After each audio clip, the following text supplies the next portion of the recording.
En este episodio del Fin de Turismo. La investigación hegemónica en esa época en Europa, en Francia, la semiología, pero sobre todo en América Latina, era esa. Hay que estudiar el mensaje, hay que estudiar el contenido porque ahí está la ideología dominante del capitalismo y del imperialismo. En ese contexto entra McLuhan, se traduce McLuhan y ¿qué dice McLuhan? El medio es el mensaje, no importa lo que uno lee, lo que nos transforma es ver televisión, leer cómics, escuchar la radio. Claro, iba a contramano del mainstream de la investigación en comunicación. Bienvenidos, bienvenidas, bienvenides todos al podcast del Fin de Turismo. Conversaciones sobre la Wanderlust, el exilio y la hospitalidad radical. El podcast existe y persiste en un modelo de economía del regalo, lo que significa que cualquier persona en cualquier lugar puede escucharlo independientemente de su situación económica. Sus apoyos garantizan que se mantenga así, libre de anuncios y muros de pago exclusivos para miembros. Permite que mis compañeros y yo dediquemos una gran cantidad de tiempo a este proyecto bilingüe para pagar los programas, el equipo y la labor que hacen posible el podcast. Para ofrecer su apoyo, puede suscribirse a mi Substack en chrischristu.substack.com. Eso es chrischristu.substack.com. Ahí tendrás acceso a todos los episodios del Fin de Turismo en español y inglés, así como a mis escritos sobre ecología cultural, viajes, comida, psicodélicos y ecología de medios. También se pueden apoyarnos dejando una reseña en Apple o Spotify, compartiendo el podcast con su gente y siguiéndonos en las redes sociales a través de @TheEndOfTourism. The End of Tourism. Finalmente, me gustaría agradecer a Adair de Ojo Viajero por su trabajo con esta temporada. Bendiciones y gracias, amigo. En este episodio, mi entrevistado es Carlos A. Scolari, catedrático del Departamento de Comunicación de la Universidad Pompeu Fabra, Barcelona. Ha sido investigador principal de diversos proyectos de investigación internacionales y estatales. Desde el proyecto H2020 Transliteracy entre 2015 y 2018 hasta el proyecto Literacy IA, que comenzó en 2024 y dirigí junto a María del Mar Guerrero. Sus últimos libros son Cultura Snack 2020, La Guerra de las Plataformas 2022 y Sobre la Evolución de los Medios 2024. Ahora está trabajando en un libro sobre los fósiles mediáticos. Bienvenido al podcast El Fin de Turismo, Carlos. Gracias por poder hablar conmigo hoy. Es un gran gusto tener tu presencia aquí conmigo hoy. No, gracias a ti, Chris, por la invitación. Es un placer, honor charlar contigo, gran viajero. Y bueno, yo nunca investigué directamente el tema del turismo, pero bueno, entiendo que vamos a hablar de ecología de los medios y temas colaterales que nos pueden servir para entender mejor, darle un sentido a todo esto que está pasando en el mundo del turismo, ¿no? Yo trabajo en Barcelona, no vivo exactamente en la ciudad, pero la universidad donde trabajo está en Barcelona, en la zona céntrica, y bueno, cada vez que voy a la ciudad es cada día, ¿no? Se incrementa la cantidad de turistas y se incrementa el debate sobre el turismo en todas sus dimensiones, así que es un tema que está a la orden del día, ¿no? Sí, pues me imagino que aunque si no te gusta pensar o si no quieres pensar en el turismo allá, es inevitable tener como una enseñanza personal de esa industria. Sí, hasta que se está convirtiendo casi en un criterio taxonómico, ¿no? De clasificación, ¿no? Ciudades con muchos turistas, o lugares sin turistas, que son los más buscados hasta que se llenan de turistas. Entonces estamos en un círculo vicioso prácticamente. Ya, pues que así sea, que en algún momento se cambia, se rompe el ciclo. Al menos para dar cuenta de lo que estamos haciendo con el comportamiento. Y yo entiendo que eso también tiene mucho que ver con la ecología de los medios. la falta de capacidad de entender nuestros comportamientos, actitudes, pensamientos, sentimientos, etc. Entonces, antes de seguir por tu trabajo y obras, me gustaría preguntarte de tu camino y de tu vida. Entonces, primero me pregunto si podrías definir para nuestros oyentes qué es la ecología de los medios y cómo te interesó en este campo, cómo llegaste a dedicar tu vida a este estudio. Sí, a ver, un poco está la historia oficial, diríamos, de la ecología de los medios, o en inglés Media Ecology. Es un campo de investigación, digamos, que nace en los años 60. Hay que tener en cuenta sobre todo los trabajos de Marshall McLuhan, investigador canadiense muy famoso a nivel mundial. Era quizá el filósofo investigador de los medios más famoso en los años 60 y 70. Y un colega de él, Neil Postman, que estaba en la Universidad de New York, en New York University, un poco, digamos, entre la gente que rodeaba a estos dos referentes, ¿no? En los años 60, de ahí se fue cocinando, diríamos, lo que después se llamó la Media Ecology. Se dice que el primero que habló de Media Ecology, que aplicó esta metáfora a los medios, fue el mismo Marshall McLuhan, en algunas conversaciones privadas, cartas que se enviaban finales de los años 50, principios de los 60, se enviaban los investigadores e investigadoras de estos temas, ¿no?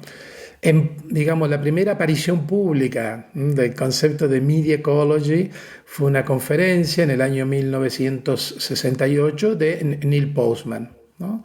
En una intervención pública que él hablaba de un poco como los medios nos transforman y transforman, o sea, los medios forman un entorno donde nosotros crecemos, nos desarrollamos, ¿no? Y nosotros no somos muy conscientes a veces de ese medio que nos rodea y nos modela. Él utilizó por primera vez el concepto de Media Ecology en una conferencia pública. Y ya si vamos a principios de los años 70, el mismo Postman crea en NYU, en New York University, crea el primer programa en Media Ecology. O sea que ya en el 73, 74, 75 empieza a salir lo que yo llamo la segunda generación de gente formada, algunos en estos cursos de New York. Por ejemplo, Christine Nystrom fue creo la primera tesis doctoral sobre Media Ecology. Gente como, no sé, Paul Levinson, que en el año 1979 él defiende una tesis doctoral dirigida por Postman sobre evolución de los medios, ¿no? Y lo mismo pasaba en Toronto. Ya en los años 70, Marshall McLuhan falleció en el diciembre del 80. Digamos que los años 70 fueron su última década de producción intelectual. Y hay toda una serie de colaboradores, en ese momento gente muy joven como Robert Logan, que después un poco siguieron trabajando un poco toda esta línea, este enfoque, y ahí hablamos del Frente Canadiense. La Media Ecology después, bueno, digamos que toda esta segunda generación fue desarrollando, fue ampliando, aplicando. No nos olvidemos de Eric McLuhan, el hijo de Marshall, ¿no? Que también fue parte de toda esta movida. Y si no recuerdo mal, en el año 2000 se crea la asociación, la Media Ecology Association, que es la Asociación de Ecología de los Medios, que es una organización académica, científica, que nuclea a la gente que se ocupa de Media Ecology. Si pensamos a nivel más científico, epistemológico, podemos pensar esta metáfora de la ecología de los medios desde dos o tres perspectivas. Por un lado, esta idea de que los medios crean ambientes. Esta es una idea muy fuerte de Marshall McLuhan, de Postman y de todo este grupo, ¿no? Los medios, medio entendido en el sentido muy amplio, ¿no? Cualquier tecnología podría ser un medio para ellos. Para Marshall McLuhan, la rueda es un medio, un telescopio es un medio, una radio es un medio, la televisión es un medio, ¿no? O sea, cualquier tecnología puede considerarse un medio. Y digamos que estos medios, estas tecnologías, generan un ambiente que a nosotros nos transforma. Transforma nuestra forma a veces de pensar, nuestra forma de percibir el mundo, nuestra concepción del tiempo, del espacio. Y nosotros no somos conscientes de ese cambio. Pensemos que, no sé, antes de 1800 si alguien tenía que hacer un viaje de 1.000 kilómetros, y acá nos acercamos al turismo, 1.000 kilómetros era un viaje que había que programarlo muchos meses antes. Mm. Con la llegada del tren, ya estamos en 1800, esos 1.000 kilómetros se acortaron. Digamos, ¿no? Ahí vemos cómo, si a nosotros hoy nos dicen 1.000 kilómetros, ¿no? Bueno, sí, tomamos un avión, es una hora y cuarto de viaje. Hoy 1.000 kilómetros es mucho menos que hace 200 años. Y incluso a nivel temporal se achicó el tiempo, ¿no? Todo eso es consecuencia, digamos, este cambio en nuestra percepción es consecuencia de una serie de medios y tecnologías. El ferrocarril, obviamente, hoy tenemos los aviones, las mismas redes digitales que un poco nos han llevado a esta idea de tiempo real, ¿no? Esta ansiedad de querer todo rápido, ¿no? También eso es consecuencia de estos cambios ambientales generados por los medios y las tecnologías. Esto es una idea muy fuerte.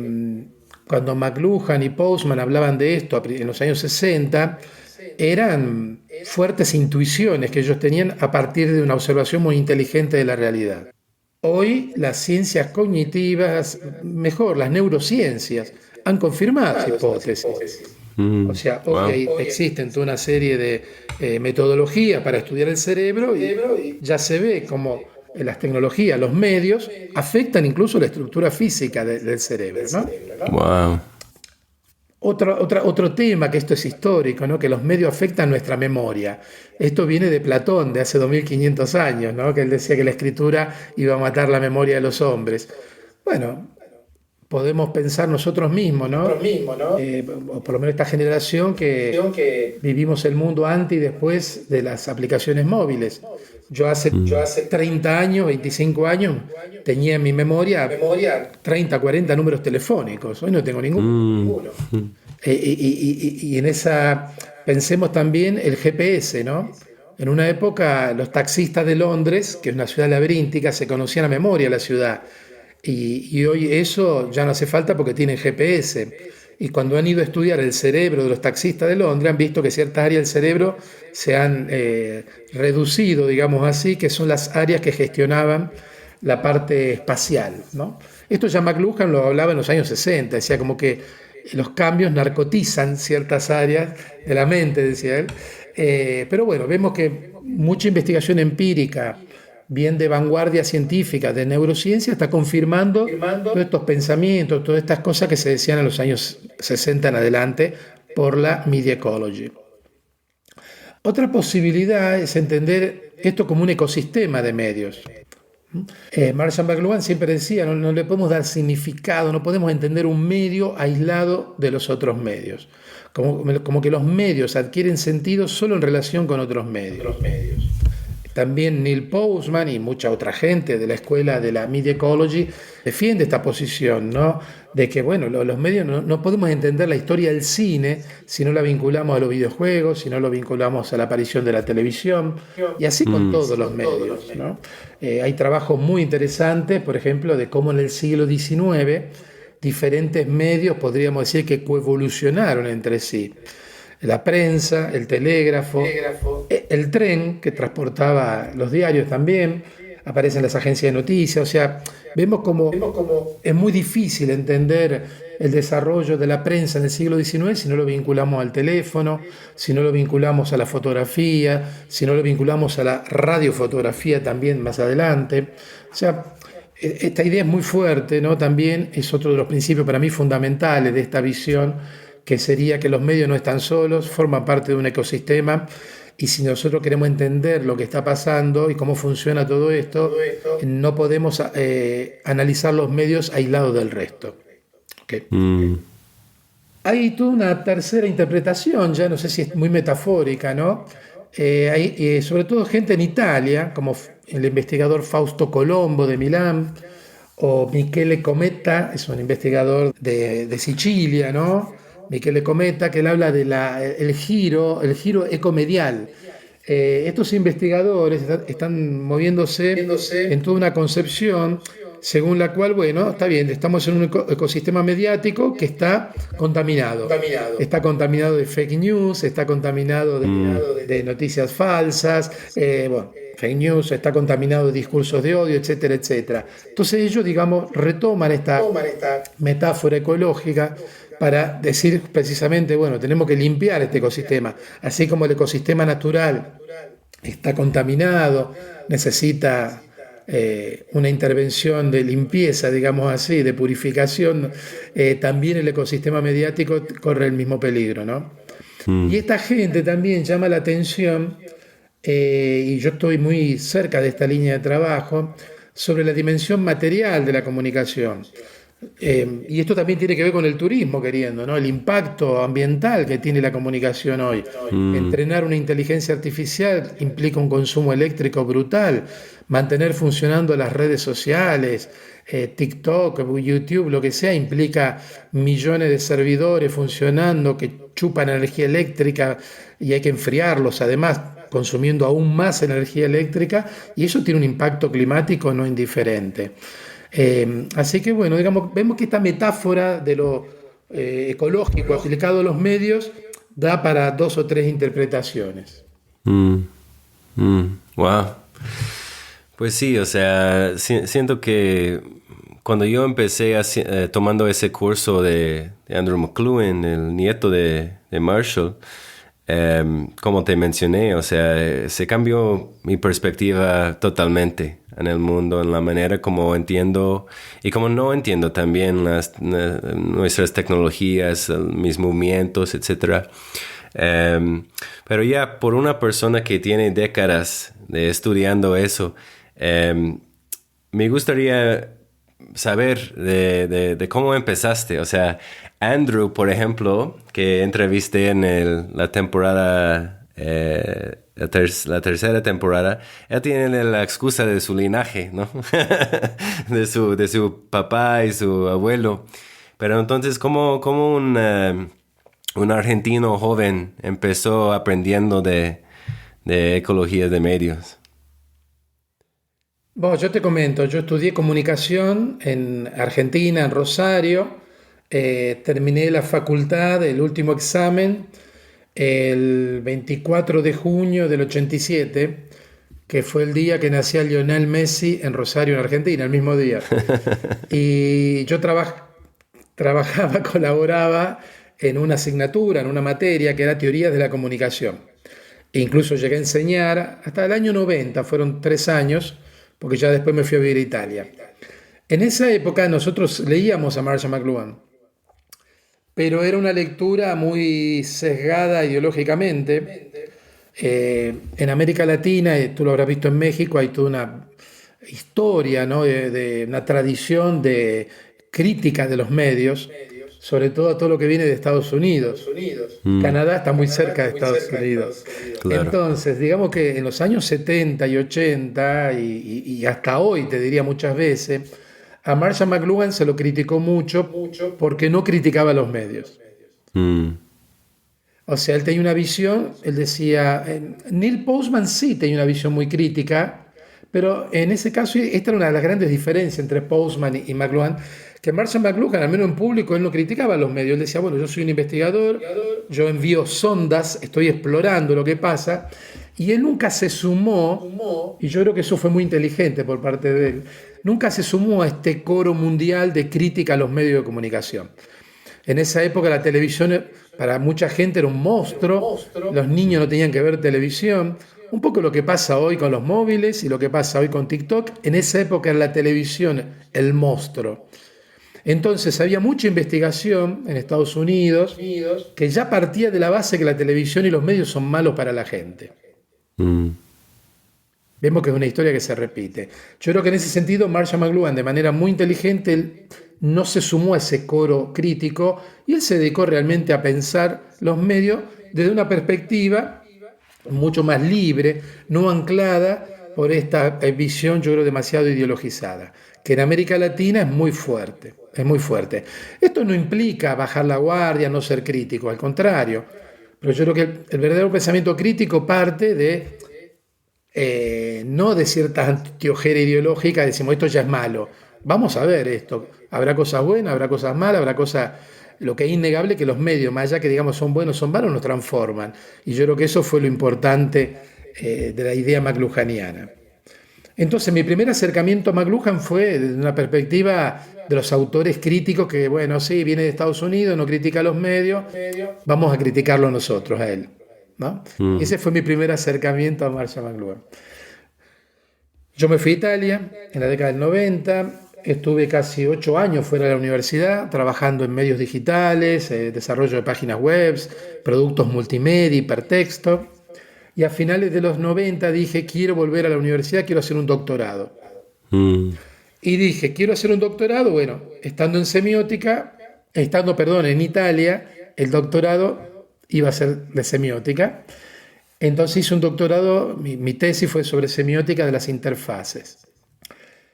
Hay toda una visión de las interfaces digitales que consideran que, por ejemplo, los instrumentos como el mouse o el joystick son extensiones de nuestro cuerpo.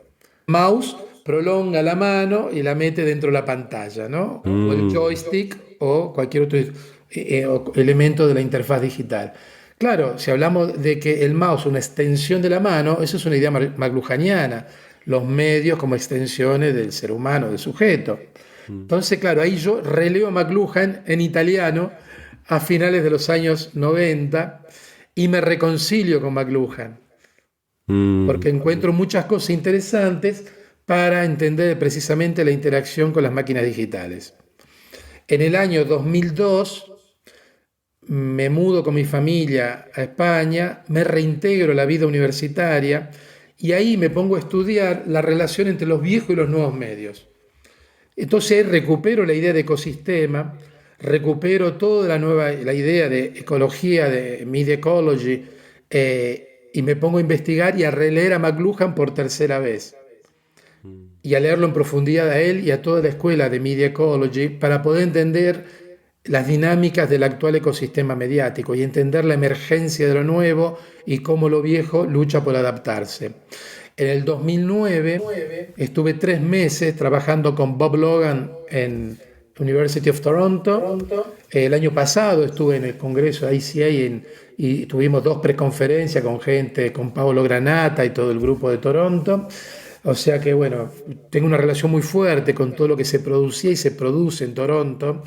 Y bueno, yo creo que a mí hoy la media ecology me sirve muchísimo junto a otras disciplinas como la semiótica para poder entender el ecosistema mediático actual y el gran tema de investigación mío hoy que es la evolución del ecosistema mediático. ¿Mm? Digamos que dentro de la media ecology, empezando de esa tesis doctoral del 79 de Paul Levinson, hay toda una serie de contribuciones que un poco son los que han ido derivando en mi último libro que salió el año pasado en inglés, en Routledge, que se llama On the Evolution of Media y acaba de salir en castellano, que se llama Sobre la evolución de los Ah, medios, qué que lo vamos a bueno. presentar en la FIL de Guadalajara en diciembre. O Ah, sea, qué en la bonito. teoría evolutiva de los medios, en la teoría evolutiva de los medios hay mucha ecología de los medios metida. Claro, claro. Ya, pues felicidades, Carlos. Sí, espero que puedo participar, o bueno, al menos estar allá para escuchar. Y vamos a Vamos a volver. presentarlo en la FIL. Ajá, sí, sí, sí. Y vamos a volver en un ratito de ese tema de la evolución de medios, pero porque yo creo que es muy importante y obviamente es muy importante a ti, ha sido como algo muy importante en tu trabajo. Em, pero antes de salir de esa esquina de pensamiento, hubo una pregunta que me mandó a Andrew McLuhan para ti, que ya contestaste un poco, pero tiene que ver entre las diferencias en los mundos de ecología de medios, anglófonos y hispánicos. Y ya mencionaste un poco de eso, pero desde los tiempos en los 80s y 90s. Entonces me gustaría saber si esas diferencias siguen entre los mundos intelectuales en el mundo anglófono o hispánico. Y pues para extender su pregunta un poco, ¿qué piensas sería como un punto o tema o aspecto más importante de lo que uno tiene que aprender del otro? Uno de esos mundos tiene que aprender al otro, no significa de lo que falta quizás. Sí, si nos focalizamos en el trabajo de Marshall McLuhan, no es que se lo criticó solo de América Latina. En Europa no caía simpático Marshall McLuhan en los 60, 70, justamente por lo mismo, porque no criticaba el sistema capitalista de medios. Claro. En la tradición europea, en la tradición de la escuela de Frankfurt, la escuela de una visión anticapitalista que denuncia la ideología dominante en los medios de comunicación. Eso es lo que entra en América Latina y ahí rebota con mucha fuerza. Quizás la figura principal que habla desde América Latina, que habló mucho tiempo desde América Latina, es Armand Matelart, ¿no? Matelart es un teórico de la comunicación, investigador, es de Bélgica, y a él lo encontramos ya a mediados de los años 60, finales de los 60, en Chile, en un momento muy particular de la historia de Chile, donde había mucha politización y mucha investigación y crítica, obviamente, con el capitalismo y con el imperialismo estadounidense. Quizá la obra clásica de ese momento es el famoso libro de Matelart y Dorfman, para leer El Pato Donald, donde ellos desmontan toda la estructura ideológica capitalista, imperialista, que había en los cómics, en las historietas del Pato Donald. Ellos dicen, esto se publicó a principios de los 70, es quizá el libro más vendido de la comunicología latinoamericana hasta el día de hoy. Ellos dicen, hay ideología en la literatura infantil. Con el Pato Donald le están llenando la cabeza a nuestros niños de toda una visión del mundo muy particular. Si uno lee el Pato Donald, de esa época por lo menos, la mayor parte de las historias del Pato Donald, ¿qué era? Había que ir a buscar un tesoro. ¿Y a dónde? Y eran lugares Africania, Peruviania, Incaica, o sea, eran países del tercer mundo. Y ahí el Pato Donald con sus sobrinos eran lo suficientemente inteligentes para volverse con el oro a Patolandia. Claro, ideológicamente eso no se sostiene. Entonces la investigación hegemónica en esa época, en Europa, en Francia, la semiología, pero sobre todo en América Latina, era esa. ¿No? Hay que estudiar el mensaje, hay que estudiar el contenido, porque ahí está la ideología dominante del capitalismo y del imperialismo. En ese contexto entra McLuhan, se traduce McLuhan, y ¿qué dice McLuhan? El medio es el mensaje, no importa lo que uno lee, lo que nos transforma es ver televisión, leer cómics, escuchar la radio. Claro, iba a contramano del mainstream de la investigación en comunicación. O sea, digamos que en América Latina la gente que sigue en esa línea, que todavía existe y es fuerte, ¿no? Es una visión muy crítica de todo esto, todavía hoy a Marshall McLuhan le cae mal. Lo mismo pasa en Europa y otros países donde la gente que busca una lectura crítica, anticapitalista y antisistémica de la comunicación no la va a encontrar nunca en Marshall McLuhan, por más que sea de América Latina, de Europa o de Asia, ¿no? Entonces, yo no radicaría todo esto en un ámbito anglosajón y latinoamericano. Después, bueno, la obra de McLuhan es bastante polisémica, admite, como cualquier autor así, que tiene un estilo incluso de escritura tan creativo, en forma de mosaico, no era un escritor cartesiano, ordenadito y formal. No, McLuhan era una explosión de ideas muy bien diseñada a propósito, pero era una explosión de ideas, por eso es siempre refrescante leer a McLuhan. Entonces es normal que surjan interpretaciones diferentes, ¿no? En Estados Unidos, en Canadá, en Inglaterra, en Europa continental, en Latinoamérica o en Japón, obviamente, ¿no? Siendo un autor que tiene estas características. Por eso yo no anclaría esto en cuestiones territoriales, ¿no? Cuando uno busca un enfoque que no tenga esta carga ideológica para poder entender los medios, que no se limite solo a denunciar el contenido, ¿no? McLuhan y la Escuela de la Ecología de los Medios es fundamental, es un aporte muy, muy importante en ese sentido, ¿no? Entonces, bueno, yo creo que McLuhan tuvo detractores en Europa, tuvo detractores en América Latina, y cada tanto aparece alguno, pero yo creo que esto se ha ido suavizando, ¿no? Yo creo que como que cada vez más se lo reivindica McLuhan. La gente que estudia, por ejemplo, en Europa y en América Latina, que quizá en su época criticaron a McLuhan, todas las teorías de la mediatización, por ejemplo, terminan coincidiendo en buena parte de los planteos de la media ecology. Hoy que se habla mucho de la materialidad de la comunicación, los nuevos materialismos, yo incluyo a Marshall McLuhan en uno de los, como pionero de esta visión también de los nuevos materialismos, al descentrar el análisis del contenido al medio, a la cosa material.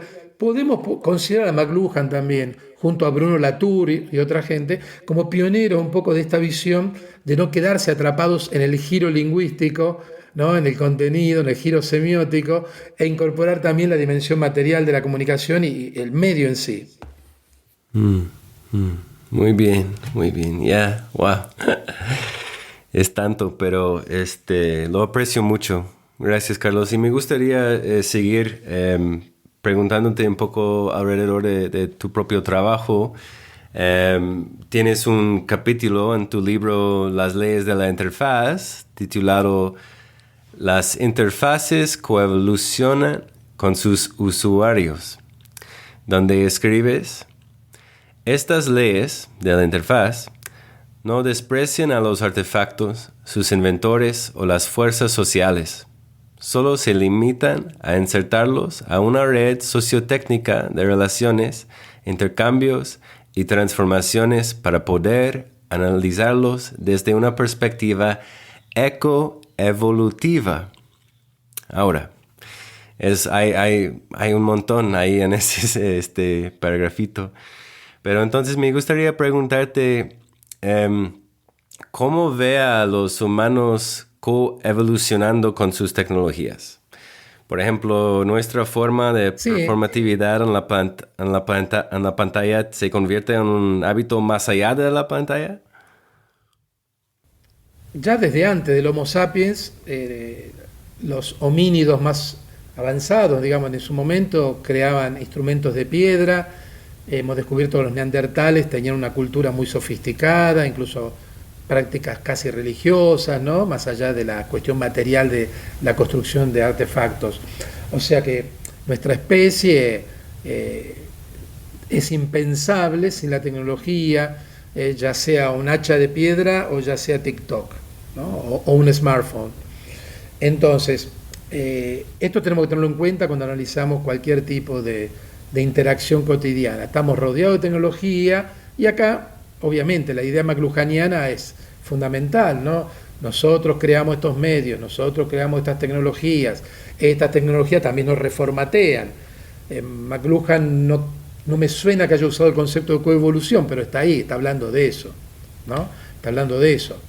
Ahora bien, hay una coevolución, si se quiere, a larguísimo plazo, que por ejemplo sabemos que el desarrollo de instrumentos de piedra, el desarrollo del fuego, hizo que el Homo sapiens no necesitara una mandíbula tan grande para poder masticar los alimentos, y eso produjo todo un cambio, ¿no? Que achicó la mandíbula, le dejó más espacio al cerebro, etcétera, etcétera. Eso es una coevolución en términos genéticos, digamos, a larguísimo plazo, ¿ok? También la posición eréctil, etcétera, etcétera. Pero digamos que ya ahí había tecnologías humanas coevolucionando con estos cambios genéticos muy, muy lentos. Pero ahora tenemos también, podemos decir, esta coevolución ya a nivel de la estructura neuronal, ¿no? Esto se lo ha verificado la neurociencia, como dije antes, hay cambio físico en la estructura del cerebro a lo largo de la vida de una persona, debido a la interacción con ciertas tecnologías. ¿Y por qué pasa eso? Porque la producción, creación de nuevos medios, nuevas tecnologías se ha ido acelerando cada vez más. Ahí podemos hacer una curva exponencial hacia arriba. Para algunos esto empezó hace 10.000 años, para algunos esto se aceleró con la revolución industrial, algunos hablan de la época del descubrimiento de América, bueno, para algunos esto es de un fenómeno del siglo XX. El hecho es que en términos casi geológicos, ¿no? Esto que hablamos del antropoceno es real y está vinculado al impacto del ser humano sobre nuestro ambiente, y lo tecnológico es parte de ese proceso exponencial de coevolución.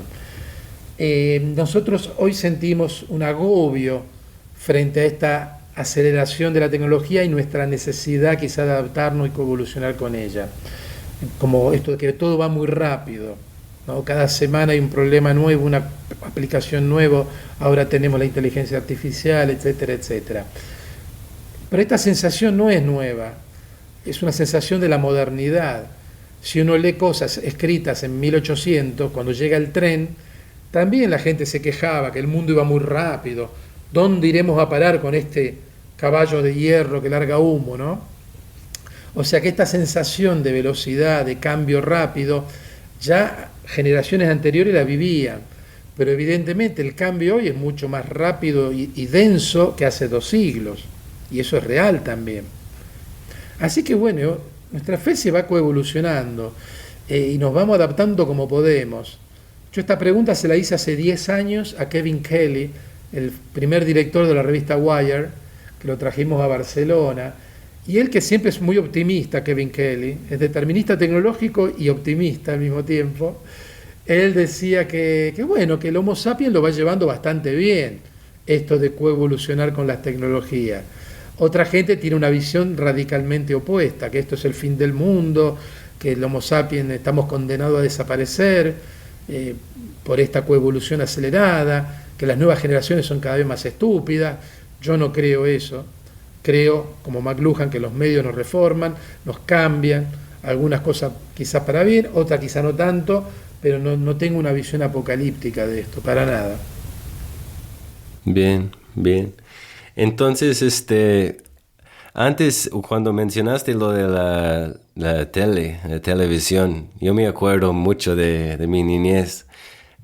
Y no sé por qué, quizás fue algo normal en ese tiempo para ver a la tele como un monstruo, como dijiste. O quizás porque mis papás eran migrantes o no sé qué, pero fue mucho de su idea de esa tecnología. Y siempre me dijo como, no, o sea, no quédate tan cerca. Y eso, y no, ya tenías tu hora o algo así, ya. Entonces, aunque lo aceptaron, ellos comprendieron que el poder que tenía el poder de la tele que tenía sobre las personas. Entonces ahora todos, parece a mí, que todos tienen su propio canal, ¿no? Su propia programación. O el derecho o privilegio de tener su propio canal. O múltiples canales. Entonces, es una gran pregunta, pero ¿cuáles crees que son las principales consecuencias de darle a cada uno su propio programa? En el sentido de cómo es el efecto de hacer eso, de democratizar quizás la tecnología en ese sentido. Cuando dices su propio canal, ¿te refieres a la posibilidad de emitir o construir tu propia dieta mediática? Bueno, el primero, pero puede ser ambos, claro, ¿no? O sea, mi capacidad de tener un perfil o cuenta mía personal y luego como el fin de turismo, ¿no? Y luego otro. Sí. A ver, yo creo que bueno, esto fue el gran cambio radical que empezó a darse a partir de la década del 2000, o sea, hace 25 años, hablemos, ¿no? Porque la web al principio, sí, era una red mundial, en los años 90, pero claro, la posibilidad de compartir un contenido y que todo el mundo lo pudiera ver estaba muy limitado a crear una página web, etcétera. Cuando aparecen las redes sociales o la web 2.0, como se la llamaba en esa época, y eso se suma a los dispositivos móviles, ahí se empieza a generar esta cultura tan difundida de la creación de contenido. Digamos que hasta ese momento quien generaba contenido era más o menos un profesional, en la radio, en la televisión, pero incluso en la web, o en la prensa, o el cine, y a partir de ahí se empieza, digamos, a abrir el juego. En su momento esto fue muy bien saludado, qué bueno, esto nos va a llevar a una sociedad más democrática. 25 años después, claro, estamos viendo el lado oscuro solamente. Yo creo que el error hace 25 años era pensar solo las posibilidades buenas, optimistas de esto, y hoy me parece que estamos enredados en un discurso solamente apocalíptico, ¿no? Y no vemos las cosas buenas, vemos solo las cosas malas, ¿no? Yo creo que hay de las dos cosas hoy. Claro, hoy cualquiera persona puede tener un canal, sí, pero no todo el mundo crea un canal. los niveles de participación son muy extraños. O sea, la mayor parte de la población, de los usuarios y usuarias, entra en las redes, mira, mete un me gusta, quizá un comentario, cada tanto comparte una foto. Digamos que los heavy users o heavy producers de contenido son siempre una minoría, ya sea profesionales, ya sea influencers, streamers, ¿no? Es siempre, yo no sé si acá estamos en un 20-80 o un 10-90, ¿no? Son estas curvas que siempre fue así, ¿no? Si uno ve la Wikipedia, habrá un 5-10% de gente que genera contenido, mucho menos incluso, y un 90% que se beneficia del trabajo de una minoría. Esto invierte la lógica capitalista, la mayoría vive de la minoría. Y esto pasaba antes también en otros sistemas.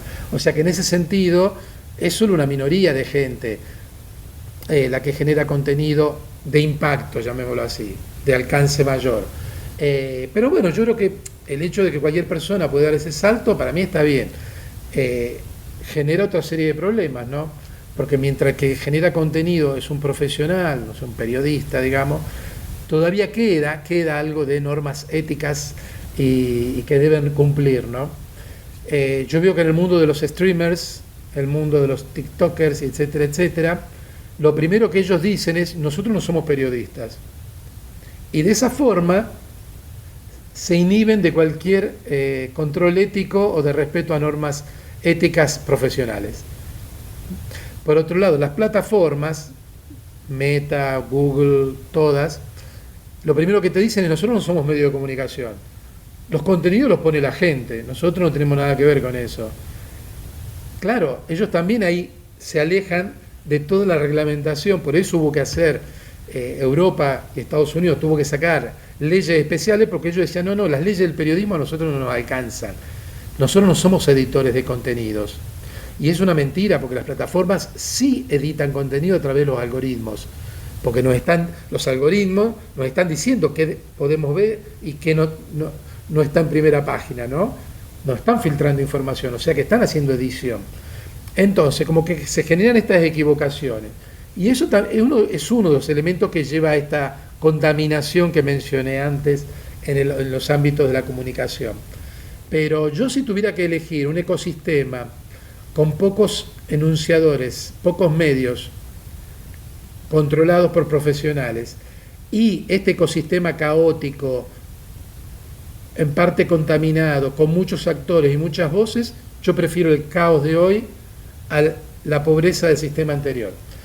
Prefiero lidiar, pelearme y buscar de resolver el problema de tener mucha información al problema de la censura y tener solo 2 o 3 puntos donde se genera información. Yo he vivido en Argentina con dictadura militar, con control férreo de medios, coroneles de interventores en la radio y la televisión que controlaban todo lo que se decía, y yo prefiero el caos de hoy, aún con fake news y todo lo que quieras, prefiero el caos de hoy a esa situación. Sí. Sí, es muy fuerte de pensar en eso para la gente que no han vivido en algo así, ¿no? O sea, algunos familiares extendidos han vivido en mundos comunistas en el pasado, en el este de Europa, y no se hablan exactamente así, pero se hablan, ¿no? Y se dicen que lo que no tenían y lo que no tienen por control y por fuerza. Entonces, en ese como mismo sentido de lo que falta de la memoria vivida, me gustaría preguntarte sobre tu nuevo libro y sobre la evolución de media o medios. Entonces, me gustaría preguntarte, igual por nuestros oyentes que quizás no han estudiado mucho de la ecología de los medios, para ti, ¿qué es la evolución de los medios? ¿Y por qué es importante para nuestra cambiante comprensión del mundo? O sea, igual al lado y no solo pegado a la ecología de medios, pero la evolución de los medios. Sí, te cuento, hay una disciplina ya tradicional que es la historia, ¿no? La historia, y también está la historia de la comunicación, la historia de los medios. Hay libros muy interesantes que se titulan Historia de la comunicación de Gutenberg a Internet, o Historia de la comunicación del papiro a TikTok. Entonces, ¿qué pasa? Esos libros te dicen, bueno, estaba el papiro, después vino el pergamino, manuscrito, después en 1450 vino Gutenberg, llegó el libro. Pero esos libros no te cuentan qué pasó con el manuscrito, ni qué pasó con el papiro. Y te dicen que llega la radio en 1920 y en 1950 llega la televisión, y no te dicen qué pasó con la radio, qué pasó con el cine. Son historias lineales donde un medio parece que va sustituyendo al otro. Y después tenemos muchos libros muy buenos también, historia de la radio, historia de la televisión, historia de Internet, historia del periodismo. Como dije antes, retomando una idea de McLuhan, no podemos entender los medios aislados. Yo no puedo entender la evolución de la radio si no la vinculo a la prensa, a la televisión y al podcast. ¿Okay? Entonces, digo, necesitamos un campo de investigación, llamémoslo una disciplina en construcción, que es una teoría y también es metodología, para poder entender el cambio mediático, todas estas transformaciones del ecosistema de medios a largo plazo, y que no sea una sucesión de medios, sino ver cómo esa red de medios fue evolucionando. Y a eso yo lo llamo una teoría evolutiva o una media evolution. Y es lo que estoy trabajando ahora. Claro, esta teoría, este enfoque, este campo de investigación, toma muchas cosas de la ecología de los medios, empezando por Marshall McLuhan, pero también gente de la tradición previa a la media ecology, como Harold Innis, el gran historiador, economista de la comunicación y de la sociedad, que fue quizás el intelectual más famoso en Canadá en la primera mitad del siglo XX, Harold Innis, que influenció mucho a Marshall McLuhan, ¿no? Marshall McLuhan, en la primera página de Gutenberg Galaxy, dice: este libro no es otra cosa que una nota al pie de página de la obra de Harold Innis, ¿no? Entonces Harold Innis, que hizo una historia de los tiempos antiguos, poniendo los medios al centro de esa historia, para mí es fundamental. Incluso te diría a veces más que McLuhan, como referencia a la hora de hacer una teoría evolutiva del cambio mediático. Y después, obviamente, tomo muchas cosas de la historia de los medios, tomo muchas cosas de la arqueología de los medios, media archaeology, tomo cosas también de la gente que investigó la historia de la tecnología, la construcción social de la tecnología. O sea, la media evolution es un campo intertextual, ¿no? Como cualquier disciplina que toma cosas de todos estos campos para poder construir una teoría, un enfoque, una mirada que sea más a largo plazo, que no sea una sucesión de medios, sino que vea la evolución de todo el ecosistema mediático, prestando mucha atención a las relaciones entre medios, ¿no? Y con esta visión más compleja, sistémica, de cómo cambian las cosas. Yo creo que el cambio mediático es muy rápido y necesitamos una teoría para poder darle un sentido a todo este gran cambio. Porque si nos quedamos analizando cosas muy micro, muy chiquititas, no vemos los grandes cambios. No nos podemos posicionar. Esto es un poco como el fútbol, ¿no? Los mejores jugadores, ¿no?, son los que tienen el partido en la cabeza y saben dónde está todo, ¿no? Y están mirando la pelota, pero saben dónde están los otros jugadores. Bueno, yo creo que la media evolution sirve para eso. Más allá de que hoy estemos todos hablando de la IA generativa, ¿no? Tener esta visión de conjunto de todo el ecosistema mediático y tecnológico, yo creo que es muy útil. Wow, increíble, increíble. Sí, pienso mucho en cómo las nuevas generaciones o las generaciones más jóvenes del día de hoy, o sea, al menos más joven que yo, que la mayoría como que tiene 20 años hoy no tiene una memoria vivida de cómo fuera el mundo sin redes sociales o sin el internet. Y así como me voy pensando en mi vida, y como yo no tengo una memoria vivida cómo fuera el mundo sin pantallas de cualquier tipo, o sea, de tele, de compus, ¿no? No solo de internet o redes.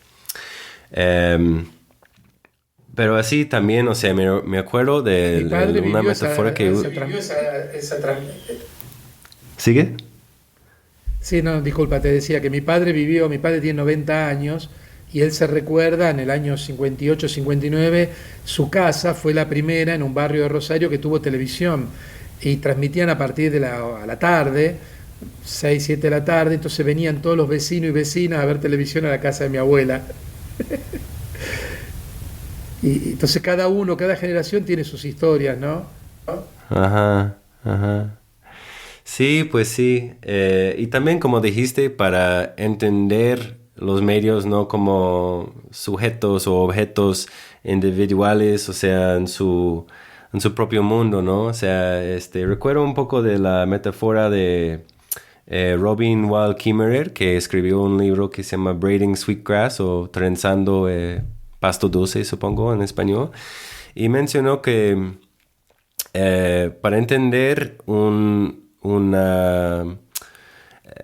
el entendimiento indígena, digamos, entre comillas, del tiempo, no necesitamos pensar en una línea, una flecha desde el pasado hacia el futuro, pero como un lago, mientras el pasado, presente y futuro existen a la vez en ese lago. Y también pienso como en el lugar, el pasado, presente y futuro, como todos esos medios existiendo a la vez como en un lago y obviamente en una ecología de su evolución, de sus cambios. Es muy interesante eso. Después te voy a pedir la referencia del libro porque, claro, McLuhan siempre decía, ¿no?, que el contenido de un medio es otro medio. Entonces puede pasar que un medio del pasado deja su huella o influye en un medio del futuro. Y entonces ahí se rompe la línea temporal. Y esos son los fenómenos que a mí me interesa estudiar. Ya. Pues muy bien. Pues Carlos, para terminar, tengo dos últimas preguntas para ti. Esta vez un poco alineado con el turismo y aunque no estás enfocado tanto en el estudio de turismo, como hablemos antes de la grabación, un poco por mis estudios y investigaciones y por este podcast, he amplificado esa definición de turismo para ver cómo existiría más allá de una industria. Y para mí el turismo incluye también el deseo de ver una persona, un lugar, una cultura como destino, como algo útil, temporal en su valor de uso y por tanto desechable. Entonces, me gustaría preguntarte si para ti parece que nuestros medios populares, aunque esto es un tiempo digamos, con más libertad de otros lugares o tiempos en el pasado más autoritarianos o totalitarianos. Si te ves la posibilidad o la evidencia de que nuestros medios, digamos como mainstream, más usados, están creando o promoviendo un sentido de alienación a la gente por efectivamente quererles a distancia al otro o la otra. Yo ya te dije, no tengo una visión apocalíptica de los medios, nunca la tuve. Esto no quita de que los medios, como dijimos antes, tienen problemas, generan también contaminación, llamémoslo así, si seguimos con la metáfora. El tema de la alienación viene de hace muchísimos años. Yo nunca, ya cuando estudiaba en la universidad, nunca sintonicé con las teorías de la alienación. El concepto de alienación viene del siglo XIX, toda una teoría de la conciencia del sujeto, el proletario, llamémoslo así, que tenía que tomar conciencia de clase. Bueno, las raíces de esa visión del concepto de alienación vienen de ahí. A mí nunca me convenció. Justamente, y acá sí interesante, el aporte de América Latina en teorías de la comunicación siempre fue diferente, fue reivindicar la resignificación, la resemantización, el rol activo del receptor, cuando muchas veces las teorías que venían de Europa o Estados Unidos tenían esta visión del receptor de la comunicación como un ser pasivo. En ese sentido, la media ecology nunca entró en ese discurso porque se manejaba con otros parámetros, pero digamos que lo que era el mainstream de la investigación de Estados Unidos, pero también de Europa, siempre coincidían en esto, en considerar el receptor pasivo, alienado, estupidizado por los medios, y yo realmente nunca me convenció ese planteo, ni antes ni hoy, ni con la televisión de los 70 y 80, ni con el TikTok de hoy, ¿no? Esto no quita que pueda haber gente que tenga alguna adicción, etcétera, etcétera, pero yo no creo que toda la sociedad se adicta hoy a la pantallita, deja de ser adicción, ¿ok? Esto no implica que haya que no tener una visión crítica, esto no implica que haya que eventualmente regular los usos de ciertas tecnologías, obviamente, pero de ahí a pensar que estamos en un escenario apocalíptico de idiotización total del Homo sapiens o de alienación, yo no lo veo ni creo que los estudios empíricos confirmen eso. Más allá que a veces hay elecciones y no nos gusten los resultados. Claro, y ya apenas eso pasó en México. Bueno, no, pero ahí es interesante porque cuando tu propio partido político pierde, siempre se le echa la culpa a los medios porque ganó el otro. Pero cuando tu partido político gana, nadie dice nada de los medios. Ganamos porque somos mejores, porque tenemos mejores ideas, porque somos más democráticos, porque somos más bonitos. Entonces, claro, ahí te das cuenta que se usa los medios como chivo expiatorio para no reconocer las propias debilidades políticas a la hora de enunciar una propuesta o de seducir al electorado. Claro, sin duda. Yeah. Pues estos temas son vastos y complejos y por eso me gusta y por eso estoy muy agradecido por pasar este tiempo contigo, Carlos. Pero los temas requieren un profundo discernimiento y disciplina para comprender, o al menos según yo, como alguien que está muy nuevo a estos temas. Entonces, a nuestra época, parece que somos, según yo, arrastrados a una velocidad sin precedentes.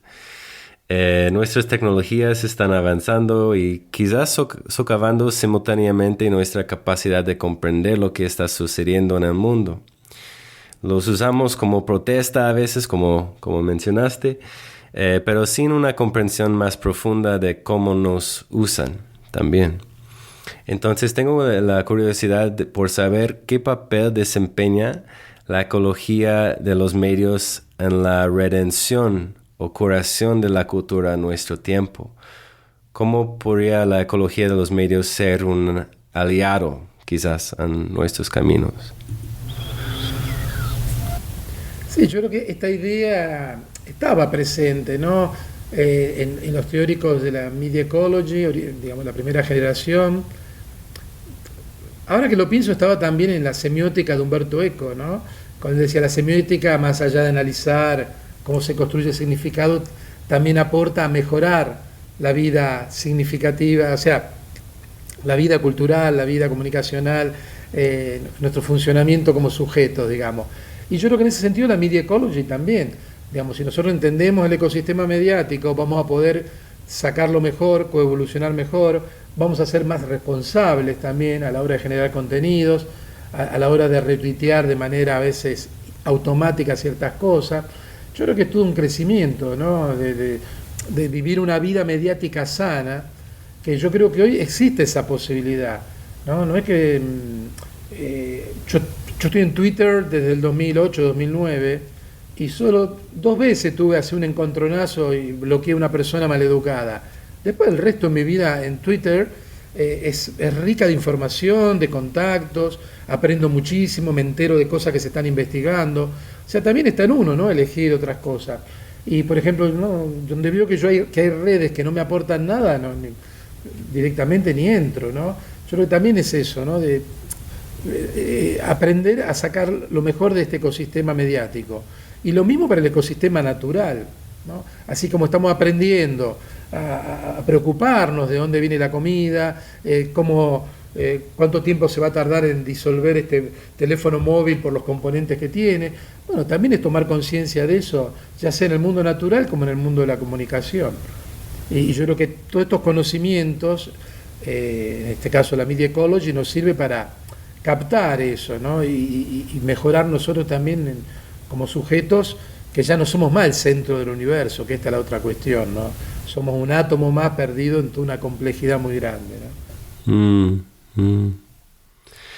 Pues no, que estas obras y trabajos y estudios tuyos y de los demás nos da la capacidad de leer y comprender esa complejidad, ¿no? O sea, parece más y más complejo cada vez y nos requiere como más y más discernimiento.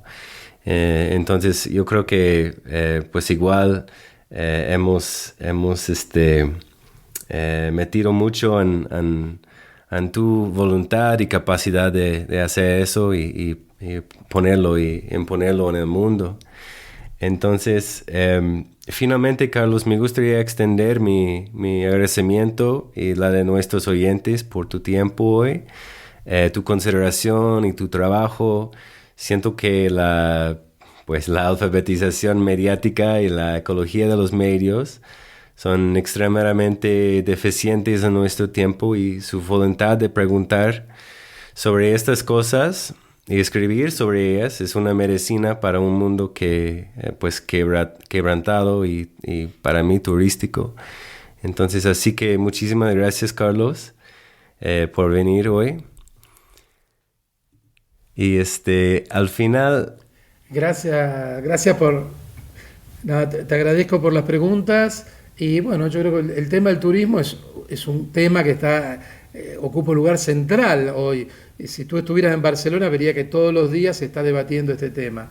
Así que yo creo que, bueno, adelante con esa reflexión y esa investigación sobre el turismo porque es muy pertinente y necesaria. No, pues sí, gracias. Igual yo siento que hay una como conexión fuerte entre esas definiciones más amplias del turismo y la ecología de medios. O sea, ha abierto una apertura muy grande para mí para entender el turismo más profundamente. Igual antes de terminar, Carlos, ¿cómo podrían nuestros oyentes encontrar tus libros y tu trabajo? Sé que hemos hablado de dos libros que escribiste, pero hay mucho más, muchísimo más. Entonces, ¿cómo se pueden encontrarlos y encontrarte? Lo más rápido es en mi blog, que es hipermediaciones.com. Ahí van a encontrar información sobre todos los libros que voy publicando, etcétera, etcétera. Y después, bueno, yo soy muy activo, como dije, en Twitter, X. Me encuentran en C. Scolari, o sea, la letra C. Scolari de Carlos, C. Scolari, es mi Twitter. Y bueno, también ahí trato de difundir información sobre estos temas. Digamos que, bueno, como dije antes, aprendo mucho de esa red y trato de también devolver lo que me dan, poniendo siempre información pertinente, buenos enlaces y no pelearme mucho. Muy bien, muy bien. Pues voy a asegurar que esos enlaces, esas páginas están ya en la sección de tarea, la página, el sitio web de Fin de Turismo, cuando sale el episodio. Igual otras entrevistas y de tus libros, no hay falta. Entonces, con mucho gusto los voy compartiendo. Bueno, Carlos, muchísimas gracias y lo aprecio mucho y espero que nos podamos hablar de nuevo un día. Muchas gracias y nos vemos en México. Si disfrutaste este episodio y te gustaría escuchar más, suscríbete al boletín a través de chrischristu.substack.com, que se indica en la descripción de este episodio. También puedes seguirnos en Apple Podcasts o Spotify, o a través del nombre de usuario @TheEndOfTourism. Me gustaría agradecer especialmente a Arair del proyecto Ojo Viajero por su ayuda con la postproducción de esta temporada. Muchas gracias, hermano. Si desean apoyarnos de otras maneras, ya sea asistiendo en la producción o conectándonos con posibles invitados e invitadas, háznoslo saber. Gracias a todos por escuchar.